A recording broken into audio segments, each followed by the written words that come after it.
Hello. Hello. Hi. Can you hear me good? Yes, I love your background. It's so cute. Thank you. We're colorful. I love it. I'm like at my in-laws, so I'm in white. I have Nice. a picture off the wall that I was like, that doesn't represent me. You gotta get rid of that. Yeah, my sister-in-law's in town, so I'm like, oh, I'll do it over there. You watch my kids. Perfect. That is mom boss entrepreneurship at its finest. Like that. That's right. Yeah. Oh, well, it's good to meet you. So for a second, Kaylee thought that you were Bethany's sister. So Oh my gosh, I wish. How fun would my life be if I was her sister? as soon as I told her it was you, that's my best friend. I'm so excited. So I love her. I do too. Isn't she the most fun person? Yeah, she's great. And yeah, sorry, your bio, you're incredible. How are you? My husband was helping me write it, and so he made it sound better than it is. But we do have an awesome dream life. Like seriously, it's a dream life.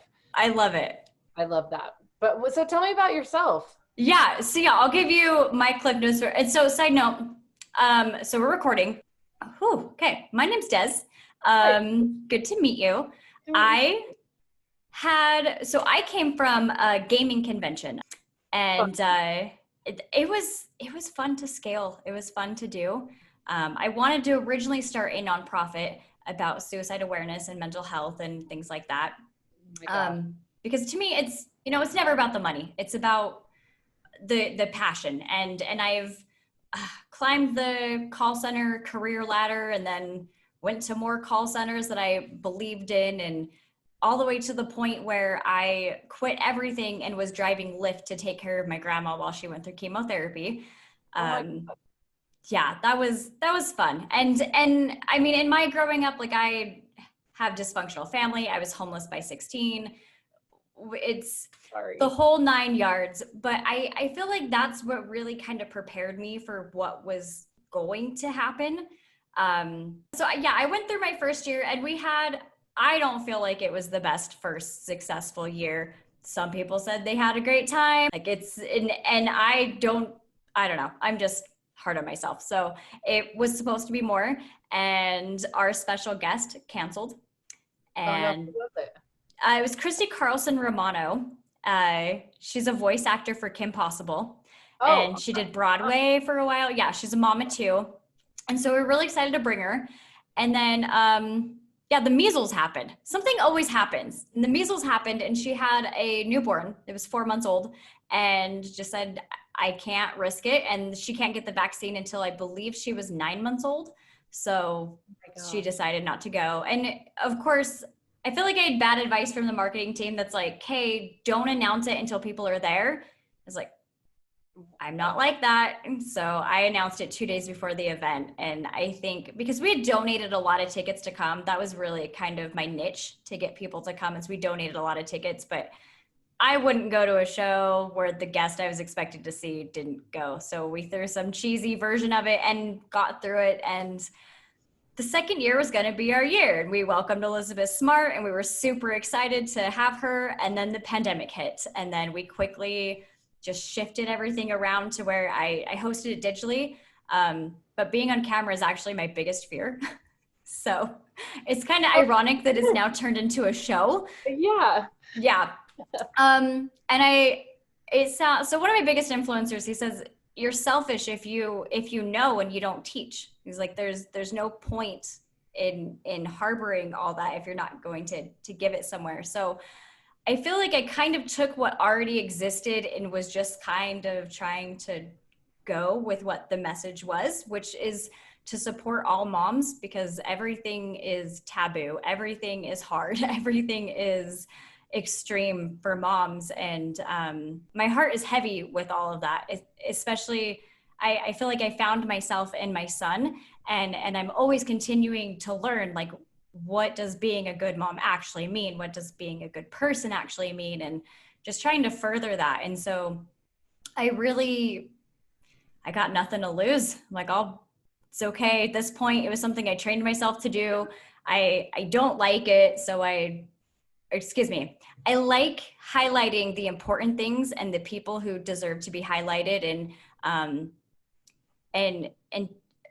kind of those taboo issues that need to be a bit normalized, and I don't know, just help people with a platform. And I feel like it's almost like a sacrifice, because I know that if this is to blow up, and if this is, and you know, anything builds on time and followers as long as you keep going. So I'm extremely scared for, you know, I don't want to be a celebrity. Celebrities have memes made out of them and people say bad things about them. And like, I don't want any of that, but I do want to give other moms a platform. And if it really just resonates with one person and changes them to where she, you know, that being suicidal as a mom, that's happened to people, or just completely feeling like a failure, or completely feeling at your highest, and but knowing that maybe that's going to come down. How do I sustain this?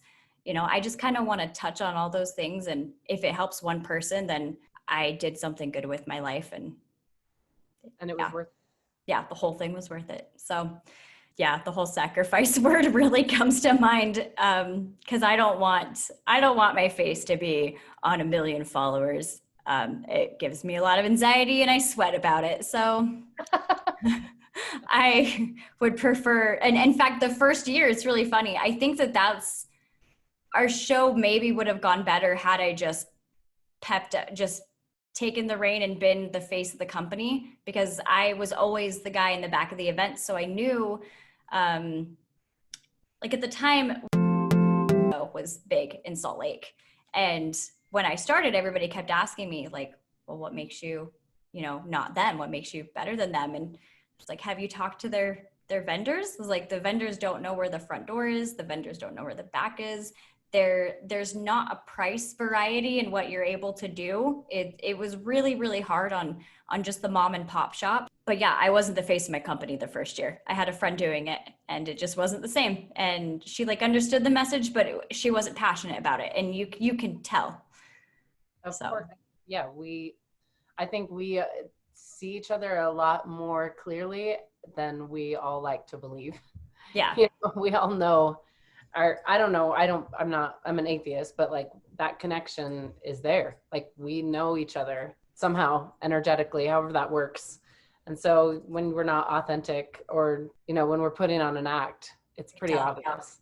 Yeah. I mean, that's like one of the biggest things we work with in the theater is like, you can't act mad. Like people will know you're acting. You need to get that space of that character, you know, if you're going to portray it realistically and vulnerably and authentically. But that's a hard thought. Yeah. It is a hard thought. It's interesting. Yeah. Anyway. No, I was actually, it's like, I'll get started on our episode now. We'll back up. But yeah, I say all the time, like I'm watching scenes. It's like, I don't know how they act that out. Like I couldn't do that scene at all. Right. I'm the same way. I don't love being on stage. Like that was my that'd be cool. My undergrad program was, you know, all acting and stuff. And I always loved watching it and analyzing it and pulling it out of people, but I never really enjoyed doing it myself. I could never get that vulnerable. Like I'm really vulnerable and authentic in real life, or at least I think I am, you know, but I don't know if that's how I come off, but that's how I feel. But on stage, I felt inauthentic, you know, but as a director, producer, like that is just easy for me to pull out of people. And I love it so much. So it's really interesting to like see that authenticity come out of somebody when they're not being themselves. But like we all have those sides of everyone. I mean, theater's representable and relatable because we can connect with those characters and what they're going through. And so even though we haven't maybe gone through that exact situation, we get it, you know? Yeah. Yeah. See, I felt all of that. That's, sorry, I kind of lost my train of thought for a second. Because I want to like stop and introduce you because I was like, this conversation's going great. And yeah, I guess we should talk about you. So, well, okay. Yeah. So that's who I am. That's where I started. I'm just excited to have you here. I'm trying to think of where I want to take this conversation. Okay. Mom of Thank you two. for having me. I'm excited. Mom of two. Okay. Yeah. And my whole point of this, so side note, because I am, as I embark on this journey, like I'm really kind of saddened by the certain, by the fake news, the media, like whatever's there's so much going on right now. And that's kind of why I wanted to start this is that I'm so stupidly authentic that I'm like, hey, you guys, like, you be authentic. And I grew up this weird way where I just word vomit on you. I love it. My family, I went through a lot of abuse, and I didn't even realize that it was okay to talk to people. Or, I mean, one story, I was actually interviewing she was a junior high gym teacher, and she said, it really hurt her feelings when she realized that she couldn't talk about like weight and eating healthy and emotional problems in school. And the principal just kind of stopped her at that and was like, she realized that her students couldn't run the mile run and beat her in the sit-up test and whatnot. And she's like, these are pretty serious issues, and the school won't let me talk about it. And it really brought me back to a place that I remember in 8th grade. I didn't dress for gym at all the entire like quarter. I believe it was like the half the year, like the 2 quarters, but I didn't dress for gym at all. And through life, like, I go back and look at my report card because my parents were drug addicts. I was failing school since like 4th grade, and they just kept passing me, and no one cared to sit down with the principal or the counselor. Or I remember one time in 6th grade, but after that, there was nothing. And it's just crazy because, again, those platforms, like, we're in a public school and she can't even talk about that. So I'm just really grateful for social media. And again, as much as I don't want to be the face of something like this, I've definitely experienced all the things that have made me now just like so vulnerable and so authentic that it's like, I'm not that great of a person. But anything that I've done in life was never to like purposely hurt people. Like, people may think that I'm a little crappy because I got pregnant at 7. I had to think about that. 17. Had my son at 18.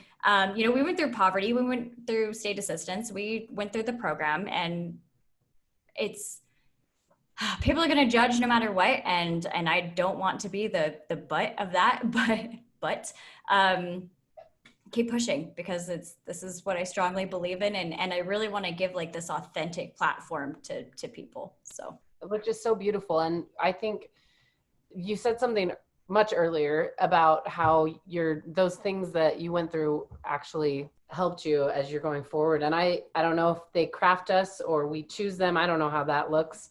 We secrete them into our lives. I like, the law of attraction. I'm like, we're secreting things everywhere. But yeah. Like, I don't know how that works, but it's people take what they're given and then they choose what they do with it. And you're choosing to make a difference with the information you've learned, the things you've been through. And that's really admirable. A lot of us just sit back and are like, oh, our life was shit. Our life was hard. Sorry, this is where I am.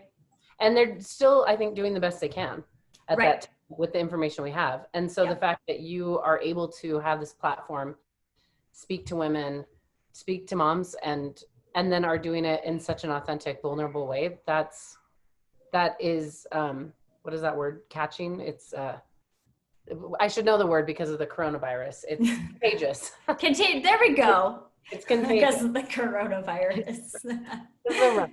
But seriously, like, people are craving that, and we're craving it from each other as women. I love, like, my BBC channel. My husband's always like, oh, you're watching 6 Hour Pride and Prejudice again. Like, I don't understand your appeal with that. But the appeal for me is watching a woman that is societally held down overcoming. And I'm sorry, is that coming through? I keep getting messages. I don't know. You're okay. Okay. But they it's probably Bethany. Right. Jesus Christ, Bethany. How's it going? So, but these women are overcoming. And I think it's easy for us to look back and see how society was holding us down. as women when it's so obvious. But Yeah. you look at it now and it's still occurring. And a lot of the time we're doing it to each other. I mean, that's like I read a book a couple years ago about how in these Middle Eastern countries where women aren't allowed to do anything, it's no longer the husbands that are beating the wives, it's the mother-in-laws beating the wives. So the daughter moves in to live with her husband's family, and this woman who went through the exact same thing is now beating the daughter-in-law, not her new husband, not her father-in-law. And it's like the epitome of misogyny when it's not even the men that have to continue it. We're doing it to ourselves. And it's easy to look at the world in America and be like, no, we're equal. Women are equal. And we're not. And a lot of it has to do with what we do to each other, that we don't lift each other up, that we make memes of Glennon Doyle or Michelle Obama or whoever it is, or Hillary Clinton. Yeah. Like, whether you agree with her politics or not, name one man who's gone through the same like intense, horrific treatment in politics that she's gone through. Yeah. You know, they're held to an entirely different standard, and most of the time it's women doing the bad mouthing. Yeah. We're afraid of strong women. We've been taught to be afraid of power, of authenticity, of vulnerability. You know, it's like my mom grew up in the household where everything has to look perfect. You can't ever let anyone see the problems inside. And if it caused her to stay in a miserable marriage for 15 years, you know, and like, to what end? That didn't teach me to run after life for the joy that it brings. Taught me, life's shitty, put your head down and continue on. Don't go after what you want. Yeah. That's not what she wants for me. And that's not what she wanted for herself, but it's all she knew.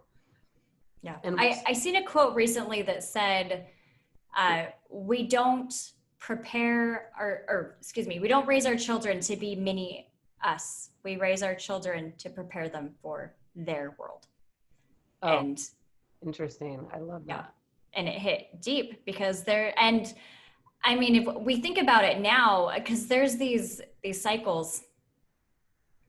I'm going to feel okay about saying this story. I've got so many friends that have been married, so it could be any one of y'all. But my friend got married and she was cheated on. And the mom had told her, hey, I went through this with their dad. Like, you'll get through this. Like, it's happened. I did it. Like, it'll be okay. Her own mom told her that? Mother-in-law, excuse me. Oh, okay, mother-in-law. So yeah, it really struck when you said that, because no, that's hard. That's not, I mean, that sounds like I'm, you know, dogging on everybody that has those issues, but I just feel like everything is case by case, and you can't really run up to somebody and say, hey, I got cheated on once and it's okay. Because you don't know what that person is capable of. Like, maybe, like, yes, you were cheated on once and maybe she is treated so well and doing great, but you don't know what happened over here. And you don't know that it's not going to happen 15 more times within the next year. Like, we don't know. And it's really hard advice to give a young lady newly married. Right. Well, and like you said, you love social media, and I do too, for the same reasons you do. But on the flip side, you also mentioned how sad, like, all the contention is, right, that we see. And a lot of it is from social media. And I think it's because people experience something like that and they get through it, or their life's good afterwards even. And then their opinion is that's how it should be for everyone. And instead of having a human connection with someone, they just get in front of their laptop and can type whatever rhetoric they want about some topic, politics, religion, whatever it is. And that's the way it should be. And it's okay to remove family and friends from your group because of your opinion that is so dogmatic, versus this opportunity that we have to share, like, the fun, beautiful, exciting things. And then when we're getting into real issues that are hurting people, or people are hurting from, make sure that's actual human connection. Because it's a lot easier to say, listen, you're an asshole because you believe this, so I'm going to unfriend you. But then you see that person at a family reunion. What do? Like, you still hug them because it's a human being that you care about and that they care about you. And so it's interesting to watch the social media platforms and see the beauty. It's like there's beauty or it's like a fight. There's not a lot of gray anymore. And, there's a lot of reasons that I could go into of the like 40-year-old who never got a chance to voice their opinion. So now they have one. That's a real thing. I mean, if you think about it, there's a lot of people, because back then they didn't have a platform like this. They had to go protest. They had to stand outside their house or put something in their window and to give their opinion. They had to connect with another human. The fight was face to face. So there's a level of respect and understanding, but when you can uninterruptedly type whatever the hell you want with no consequence of hurting someone or seeing their face when they read it. Makes it really easy. Yeah, I think for our kids growing up, I don't know how old your son is, but I think it's going to get better and better because like they're going to grow up, it's not going to be new to them. They're going to be able to say what they're thinking when they're a ding dong opinionated 16-year-old and then their early 20, they'll be able to get their whole life. So it's not going to be this exciting new, I got a town hall. My husband calls it town hall. Like now the town hall is open to everybody. You can go to town center and say whatever you want with no repercussions. Like that's not reality. Yeah. I mean, and he did it when he was younger. One of our relatives has a very strong political opinion and, saying the name that he's cheering for. And my son was turning around and saying it. I was like, you don't understand this stuff yet. Like, let's talk a bit. And I have talked politics with my son, but it's so hard at that age. And I mean, there's so much more to talk about too. Just hang on, I'm just going to stop myself. Let's just brick wall that conversation because it's really difficult. I wish that, in fact, somebody wrote me the other day with a completely different political opinion than me. And just asked me about something that I'd posted. And if I thought that I had a victim mentality about it. And if it was pretty straightforward. Right. But I really, really respect her. And I really, really care about her. And I sat there and I read the message and I read it over again. And I was like, okay, she wants me to think about what exactly I'm posting. And the story in question, I don't completely agree with the media's narrative. But because I'm so open-minded, I agree with this bit and this bit and this bit. And there's just so much more that go into it.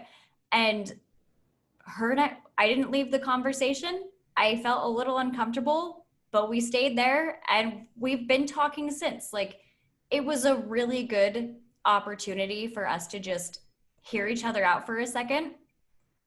And even though at first I was like really defensive, like, what's your intent? Like, why upset me? She was trying in that moment to just help me grow. And if I want to look at it, and I straight up told her, I'm uncomfortable, I'm here. And she handled it with such grace as I was a person. She wasn't mad at me for being uncomfortable. She understood her part in it.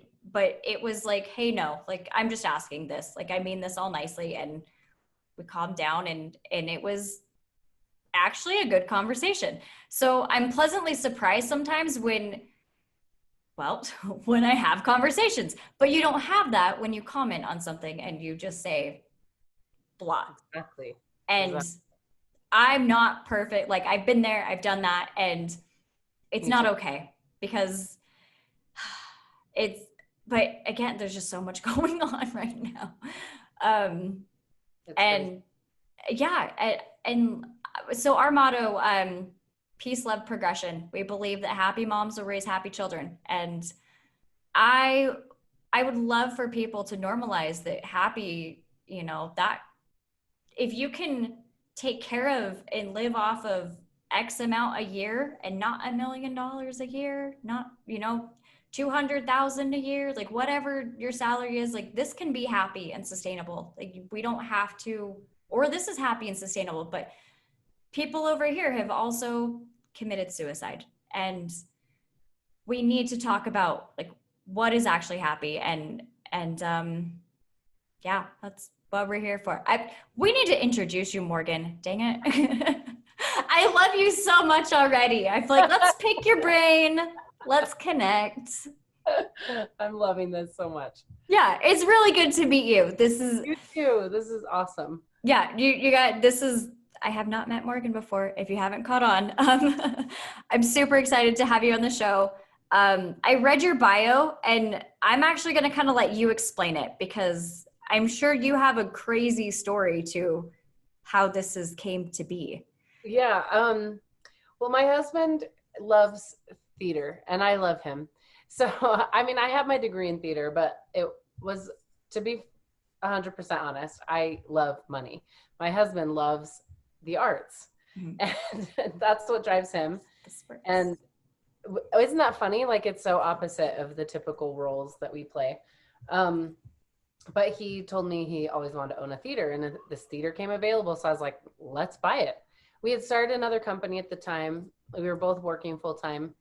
So we bought it, renovated it, and it's just grown into this giant theater in Ogden, Utah. It's amazing. I mean, not this year. It's been shut down, but it's been pandemic. Pandemic, right? We've had some government assistance. We're a nonprofit, so that's helped a ton. And frankly, it's not very expensive to own a theater. It's expensive to produce a show. So we haven't been producing shows, so we're doing okay for now, and hoping to reopen next season. But yeah, I don't know if it's that interesting of a story actually, but it's been a journey. Well, let me ask you, like, when did you, because you have two babies. So yes. So did you already have the kids before you started this? No, they came after. I don't know if we could have, like, the time needed. My husband was working like a 60 to 80 hour job while we were renovating the theater. So I don't know that he ever slept that first year, but we had a ton of friends helping, family. It was very much like a community theater effort that's evolved into these awesome shows where we can pay our actors a little bit and pay our production teams, and we're working towards growth and becoming more professional. And then my husband felt a couple years ago that we needed to expand and get this academy, and I wasn't super excited about the idea. But he went ahead with it, followed his gut on it. And so our academy is just blown up too. And my husband grew up doing theater. You talk about not having a safe place in school.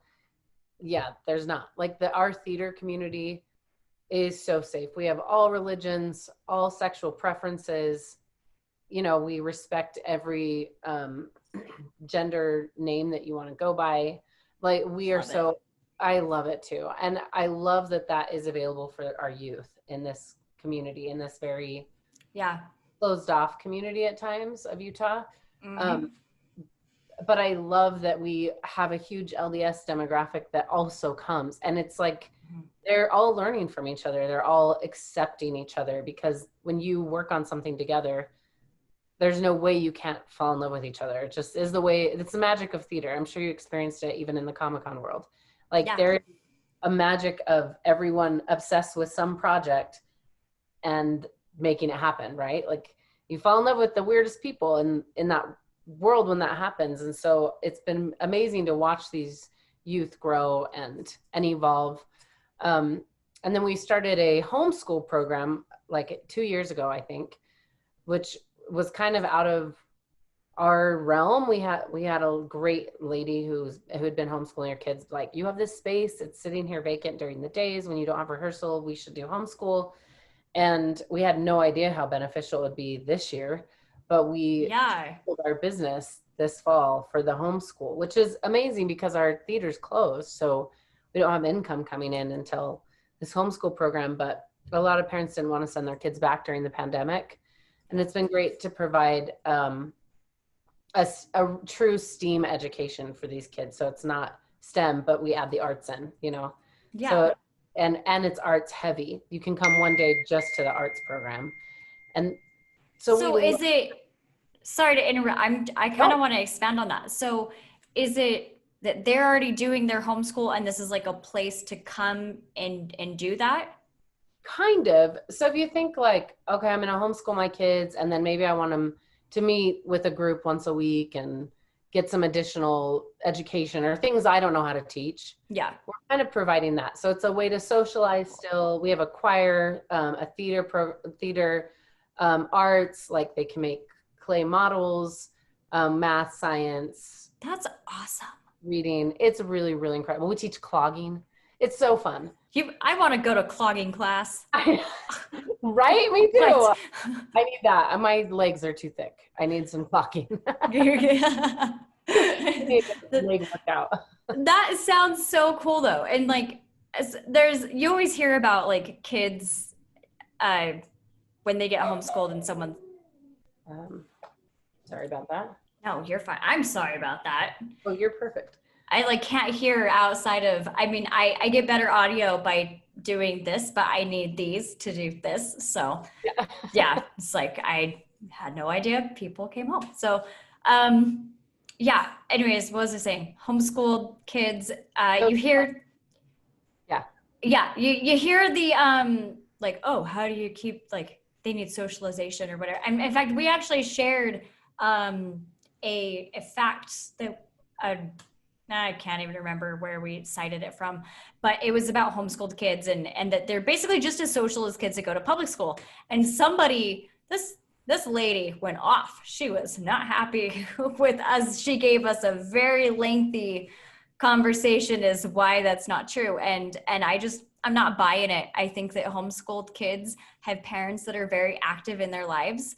And even more so, those parents care a lot about their socialization and whether it's just gymnastics or it's, I mean, it doesn't sound like this unique thing is everywhere. This is something very, specific to you guys, but, you find your tribe. You always just have a funny way of gravitating towards your tribe. So I think the homeschool kids are perfectly fine.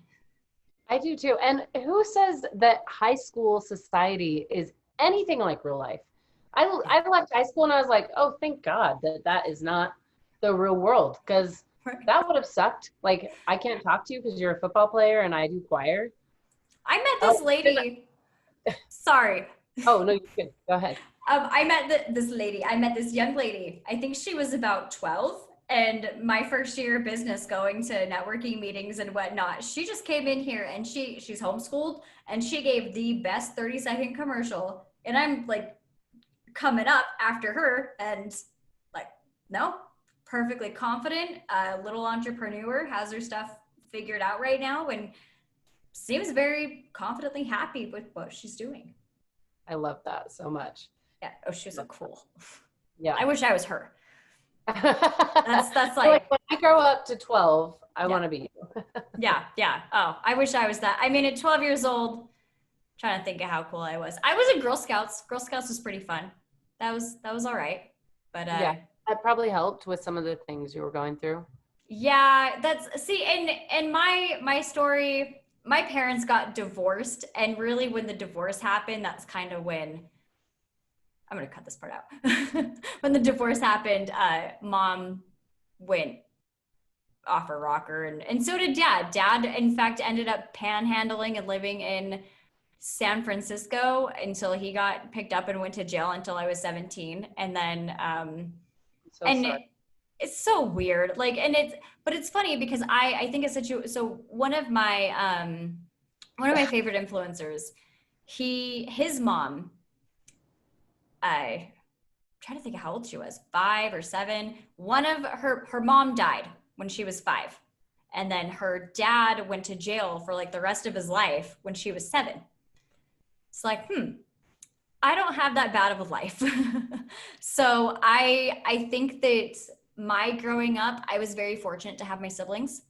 And that kind of kept me grounded for a bit. And then I was a social butterfly. I was anxious to get out of there. So I had friends and I gravitated towards my friends and, ended up staying. My friend's mom, I remember because in housing, you can only have a certain amount of people living with you when you're going through housing. So I was allowed to stay there, but I had to get my own food.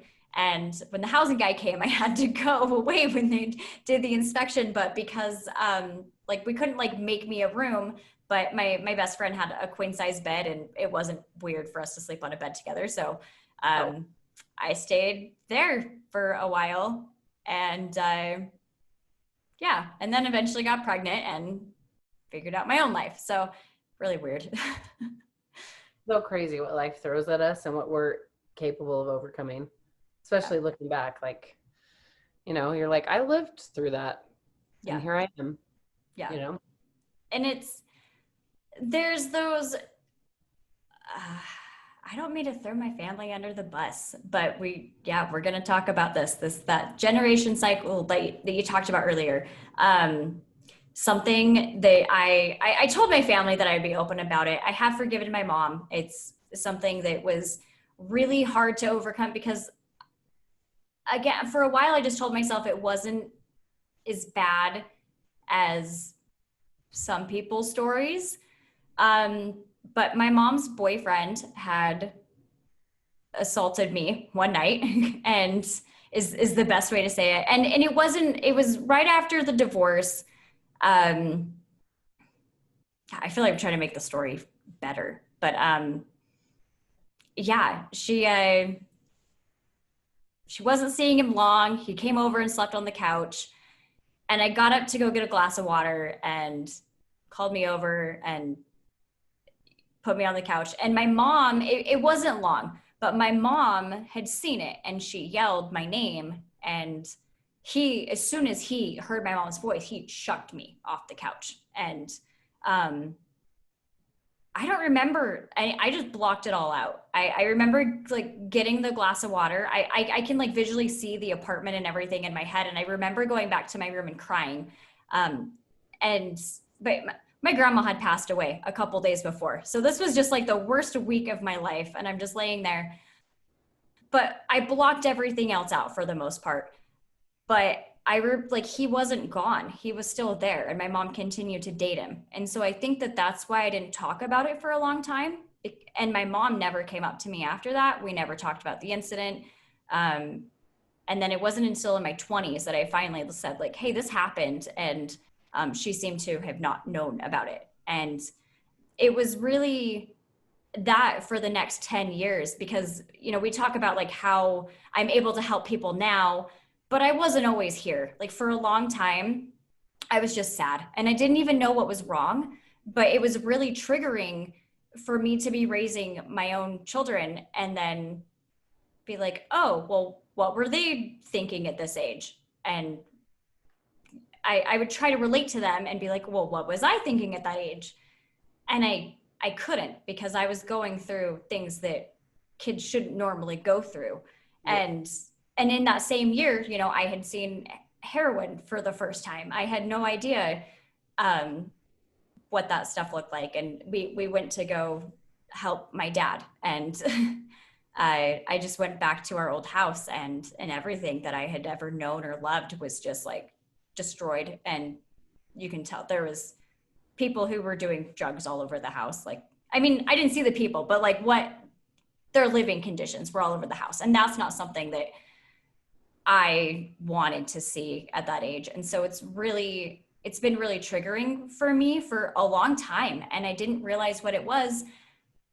And I think having bad bosses for a while put me there too. Having bad leadership to just talk down on you could easily stimulate someone's PTSD, especially if you haven't like taken care of it. So it was really odd for a while, but I think it's important for people to realize because those cycle things, I truly believe that my mom, there's an incident that she told me about when she was a little girl and she heard about her friend being molested by her dad.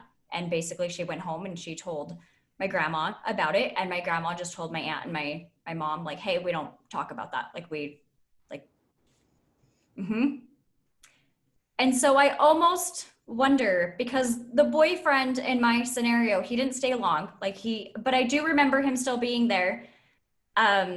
and something else weird happened, which I won't even, because the conversation's getting dark, but it's, it's important to realize that not, you know, not everybody that was raising you or in that, like, people don't always know what's best. It's important to find your tribe and authentically be you.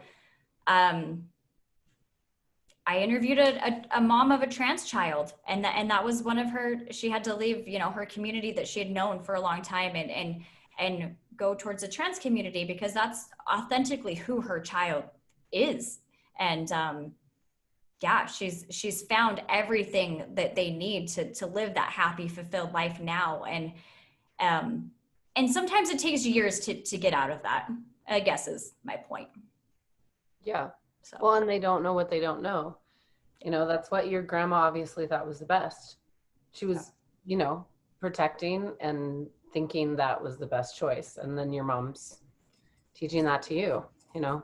I was going to say something, but I forgot. Maybe it'll come to me later. But I think it's really important to understand the past and forgive it and appreciate the growth that we had and trust that they were doing the best they can. And I think it's awesome that you can relate back. Like, I didn't have nearly as traumatic as a childhood at all, but my dad broke his neck four-wheeling when I was 13 and became a quadriplegic.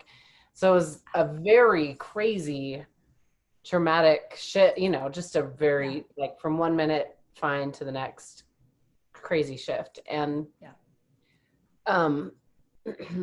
like my parents handled it the best they could, but we were also all in survival mode. And my mom was 36 when it happened. And now in my 30s, I'm like, holy shit, I don't know what I would have done. What would I? Right. What would I do? Like, I don't know. And when I think back to that situation, I think like, how would I feel if I caught somebody doing that to my child? I would be really scared as a single mom having 3 kids in the house, and this guy's dangerous. Because I'll be honest, it's not somebody that she knew very long. And in fact, and in fact, she's trying to be semi-decent about it. He's not sleeping in her room. He's sleeping on the couch. And so I feel like the intent was not to traumatize me or to, you know, really bury it, but get past it because that's what they knew. Right. Well, yeah. And it would be like me saying and maybe, I mean, I don't know if we want to go here, but maybe the perpetrator couldn't get past what he was causing either, or didn't understand. You know, it's been interesting. Thought about that.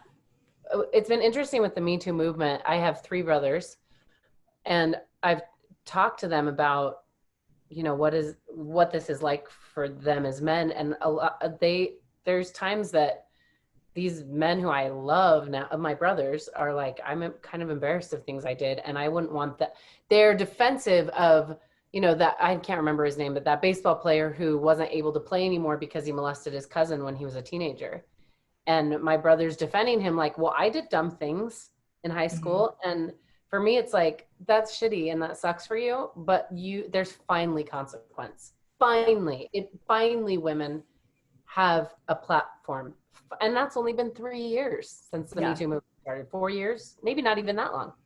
Yeah. Like, it's new to us to even, it's new for men to even be concerned with slapping a girl in the ass.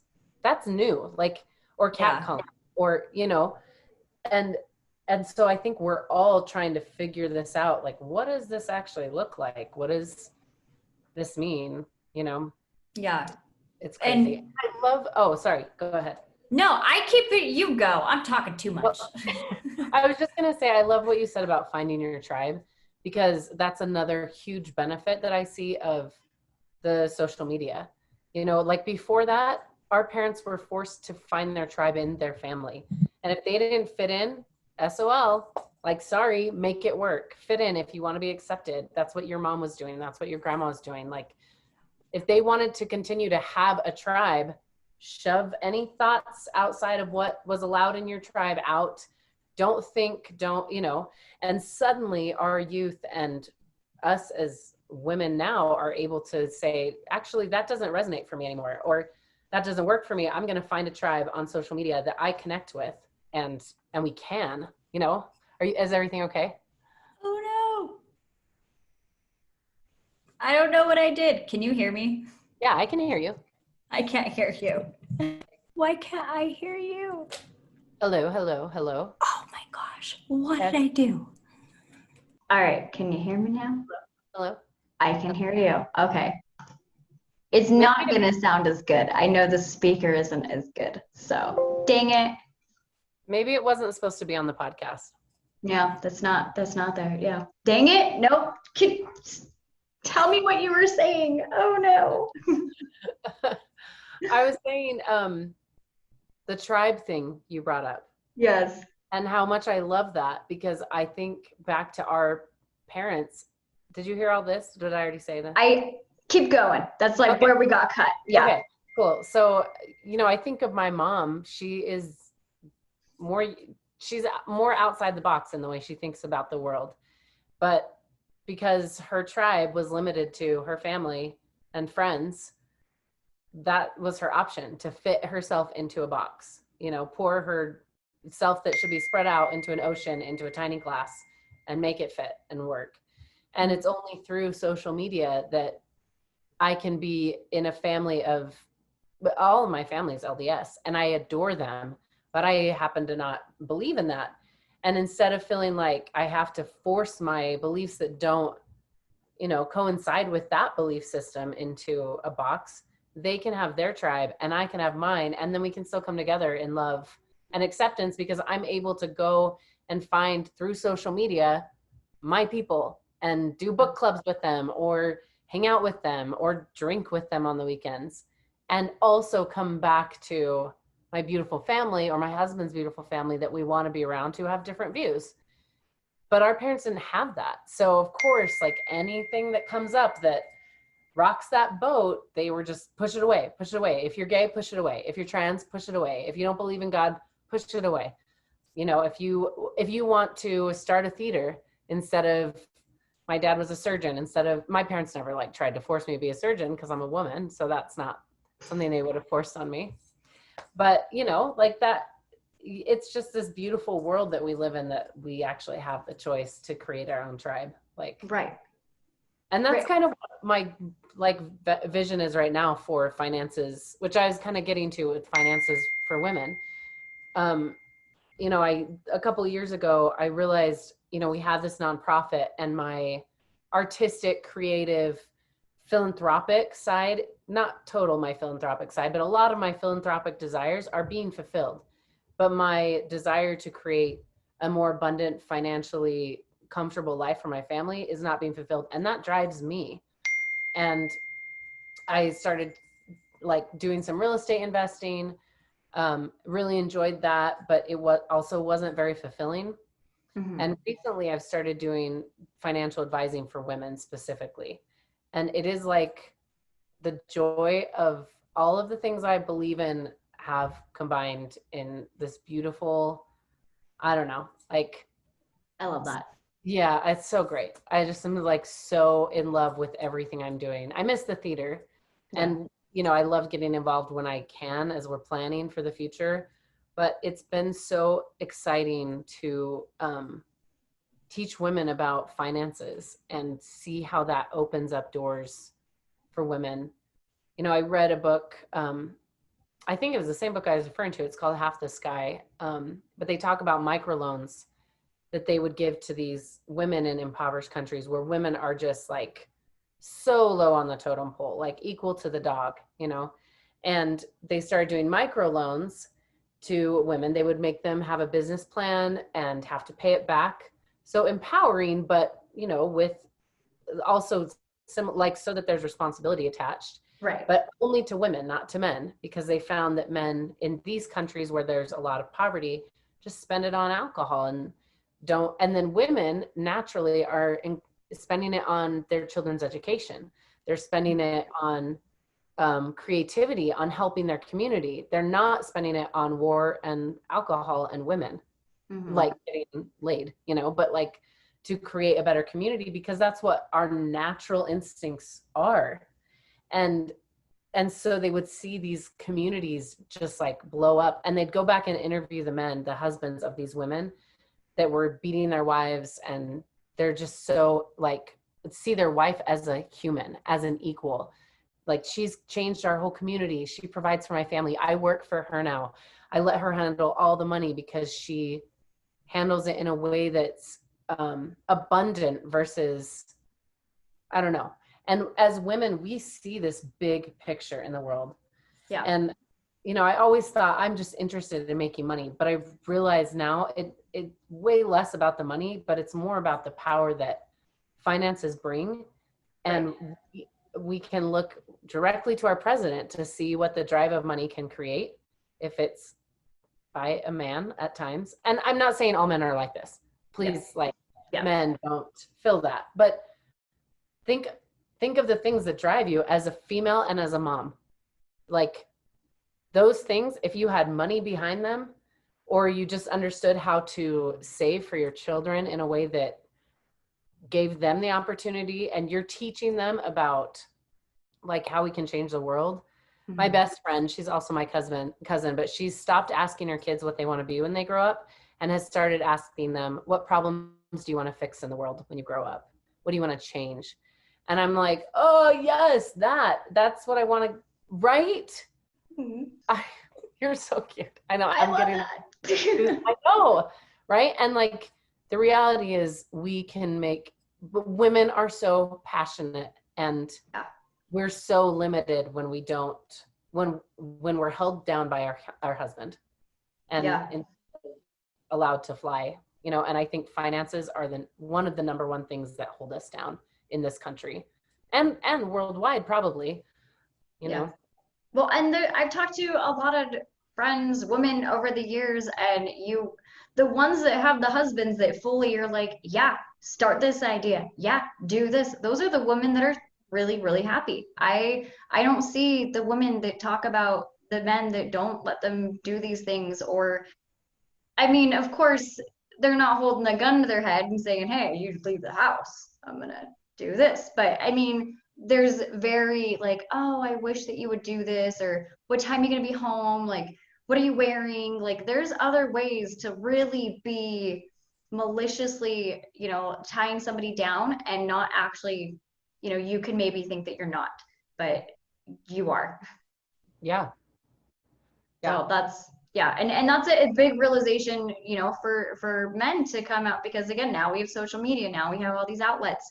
Now there's groups about it, and information's out, and like you said, like earlier you mentioned just slapping someone on the ass and how casual that was in our culture, and it seriously was. I actually thought about this today. It was we always used to say, oh, that's gay, like, all the time. I was saying that when I was a kid. I had no idea what that meant. Like, until like finally somebody just did the harsh comparison, like, because somebody made that up to make it sound bad, and it just stuck, and we just taught it, and it was just natural. Or like racist jokes. I used to tell racist jokes.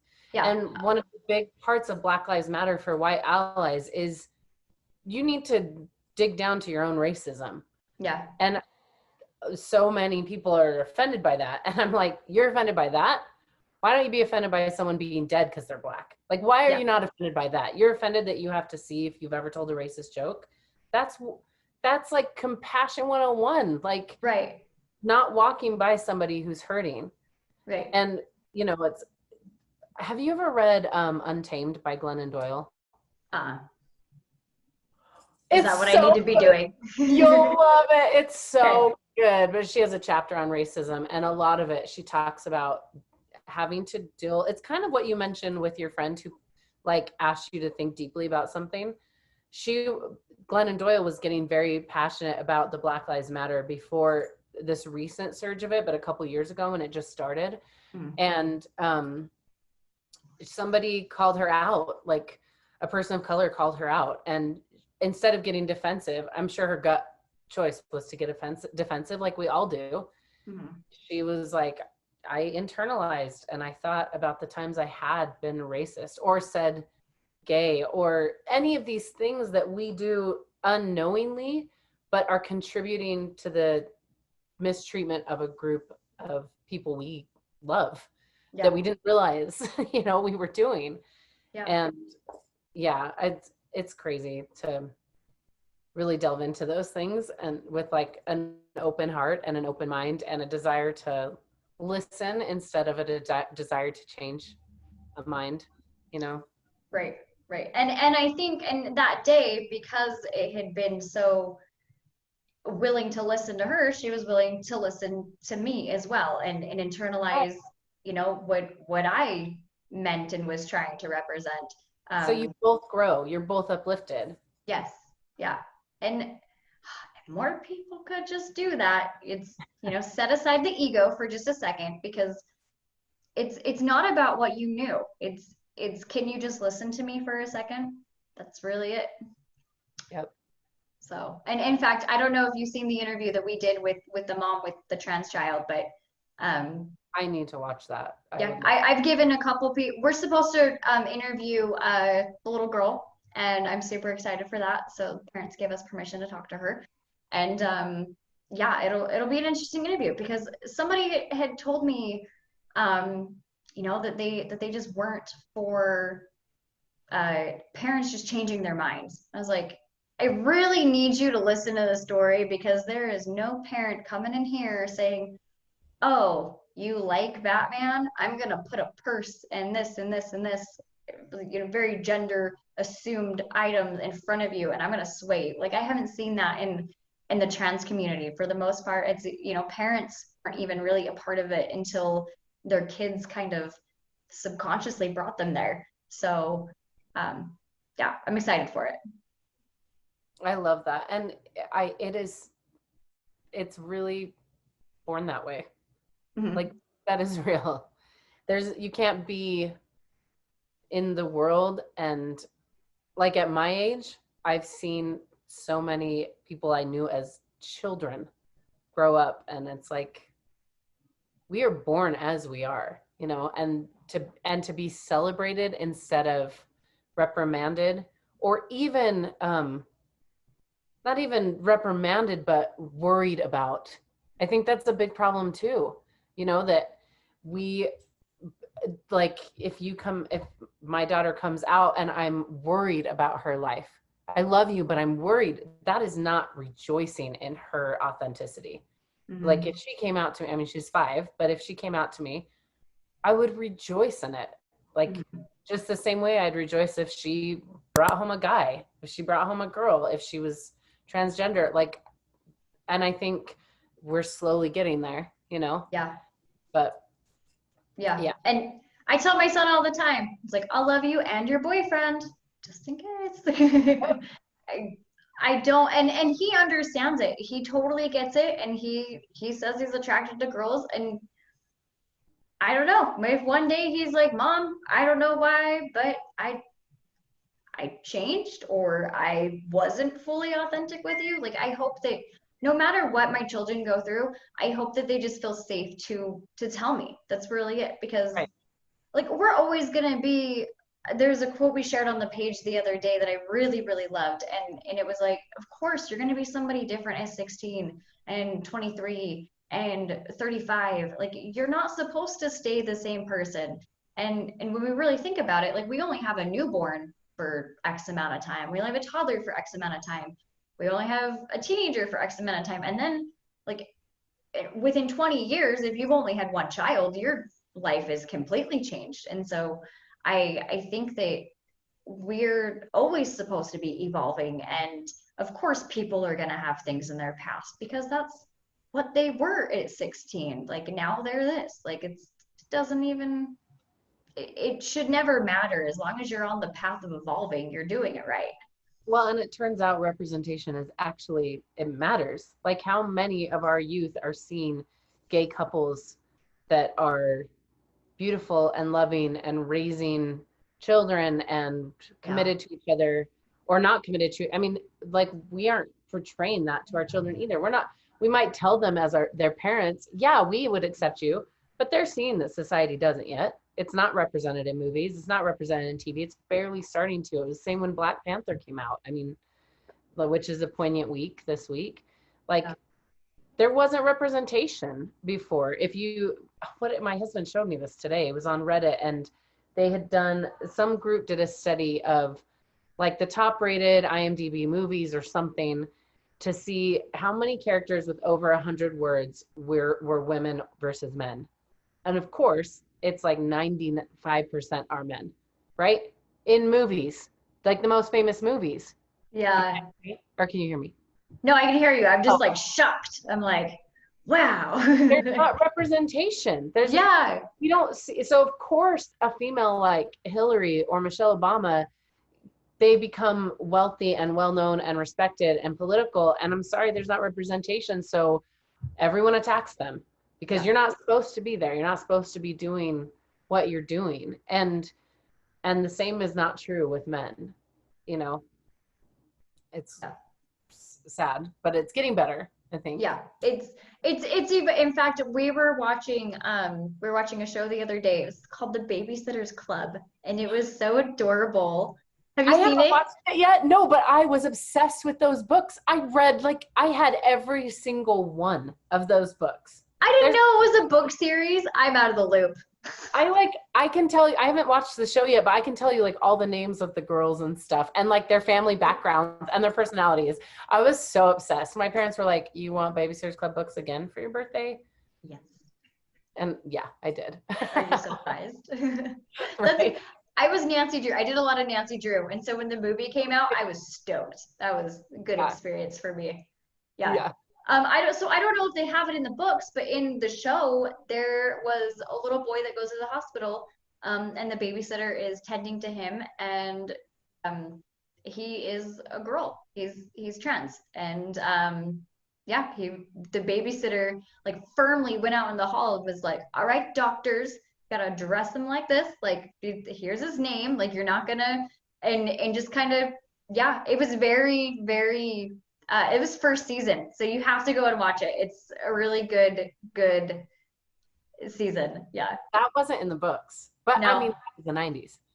Yeah. So I'm sure. So. Oh, that's so beautiful. Oh my gosh, that makes me. I mean, at the time they were still outspoken. Yeah. You know, for their time, I think. I mean, I would read some. Well, so. Yeah. So maybe, but yeah, I thought that was cool. Beautiful. I love that choice, and I'm so proud of like where media is headed, but it's important for all of us to remember. Just before we get opinionated, like, why are people acting a certain way? Why are they doing this or that? It's a lot of it is the lack of representation of who they authentically are. They didn't know they could be something different. Yeah, exactly. And you know, if you really want to make your life all about cats, you could just follow cat people. Make your life all about tea, you can only follow things with tea. I go work at a barista tea shop, I don't know, something, but we do have that ability now. That wasn't something that we had before, and I mentioned earlier that quote, you know, that we're preparing our kids for their world. You know, I know that my son is embarking on something that I never had when I was his age. Like, social media didn't come out.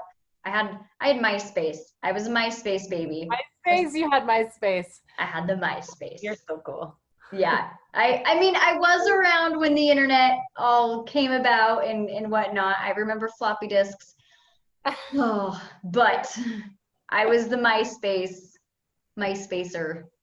sir. But I was always of age. I was never like one of those kids that lied about their age to get MySpace and or into other events. I always was my age, so I'm very proud of that.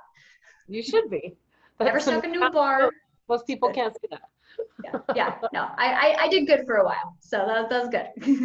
Awesome. And then Facebook took over, and you know, now we've got Instagram. So, oh my gosh, we are so over our time. It was so good talking to you. I'm so sorry. Oh, you're perfect. It was so good talking to you. This was amazing. Yeah, this was super fun. There was something you wanted me to share that or anything?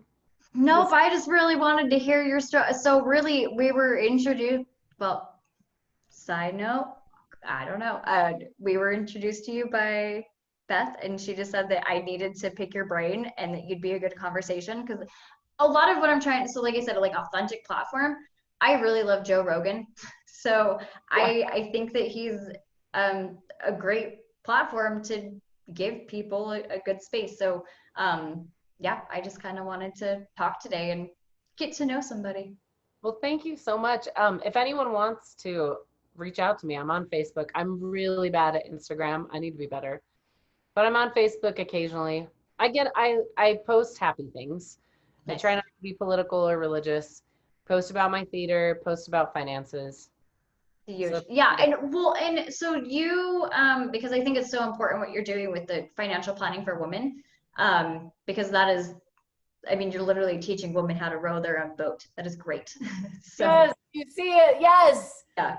Yes. You don't need a dude to row the damn boat for you. Yes. I'm sorry. Keep swearing on your show. Sorry. No, it's fine. We had this conversation before. They should all know that this is a mom show. This is not a kid show. This is not for your kids. This is for the mom. So yeah. So really fast, tell me about that. Do you do that in person? Do you do that over the phone? Well, we do Zoom calls. We do one-on-one. We also can work with business owners, but we do one-on-one overviews of your finances and then set you up with saving plans that are tax-free, grow with double-digit returns, and are indexed, which means you cannot lose money. So if 2008 happens again, you're not in an account that you'll lose money in.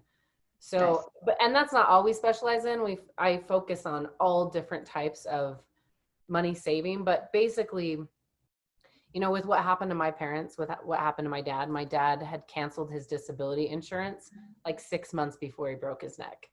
Oh my gosh. I know, right? And not for lack of money. He was a surgeon. He just was like, I'll always have money. I don't need it.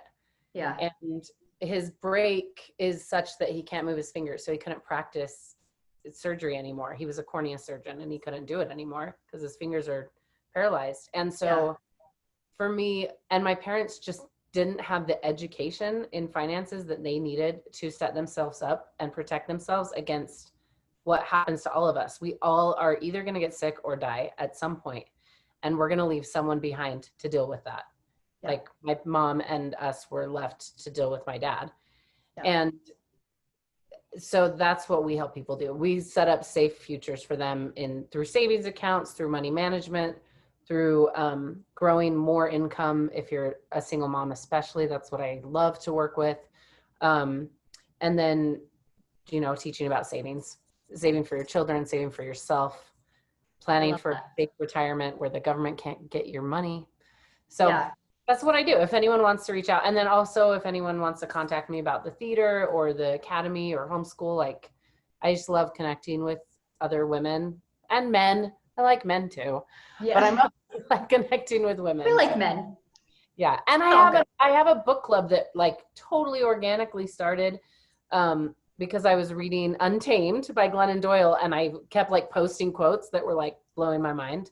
Mm-hmm. And I had a bunch of girlfriends that were like, we need a book club. So we started a book club. We're a little more like liberal. We meet over in person, but also through Zoom. So if anyone's like, hey, I want to be part of that, I just need more cool women in my life, join the club. Send me a request. Anyone's welcome to join.